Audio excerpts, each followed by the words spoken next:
Welcome to Travel Perspectives, the show where we walk, explore, and bring you fresh perspectives on some of the best places around the world.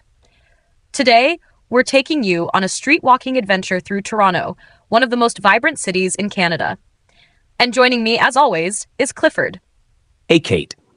I'm so excited for this one because walking through Toronto is an experience in itself. The energy, the architecture, the mix of cultures, it all comes together in a way that makes every street feel like a new perspective on the city. Absolutely. And for anyone listening who's ever been to Toronto or maybe planning a visit, we want to hear from you. What's your favorite street in the city? Drop it in the comments. Let's start with where so many Toronto adventures begin, Union Station. Kate, what's your perspective on this iconic spot? Oh, Union Station is more than just a transit hub. It's the gateway to Toronto. The moment you step out, you feel the pulse of the city. You've got Front Street bustling with people, skyscrapers towering above you, and that first breath of Toronto air. There's nothing like it. Totally. And if you start walking from Union Station, you're just steps away from so many interesting places. That's one of the things I love about Toronto. It's a city made for walking. Exactly. And speaking of walkable places, let's talk about Grange Park. Clifford, what's your take on it? Oh, I love Grange Park. It's right behind the Art Gallery of Ontario, so you get that mix of green space with artistic vibes. On any given day, you'll see people relaxing, sketching, playing with their dogs. It's such a peaceful spot in the middle of the city. And those views of the CN Tower peeking through the trees, just perfect. I couldn't agree more. And here's a question for our listeners. If you could spend an afternoon in one Toronto park, which one would it be? Let us know in the comments. Now, Kate, you know we can't talk about street walking in Toronto without mentioning Queen Street. Oh, Queen Street is legendary. The energy is just unreal. It's where you find the perfect blend of high-end boutiques, vintage shops, indie cafes, and some of the best street art in the city. What's your favorite thing to do on Queen Street, Clifford? Honestly, just walking and people watching.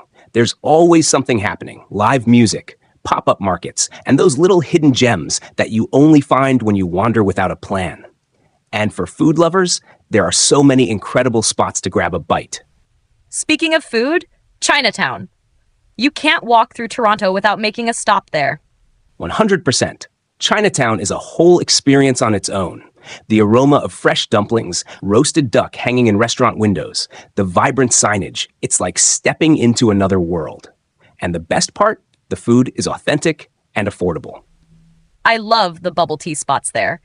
And here's a fun question for our listeners. What's your go-to order when you visit any Chinatown in the world? All right, Kate, I think it's time to switch things up with a little travel perspectives quiz. Since we're in Toronto, let's talk about one of its most famous locals, Drake. Ooh, I like where this is going. All right, listeners, here's your question. What was the name of the TV show that Drake starred in before he became a rapper?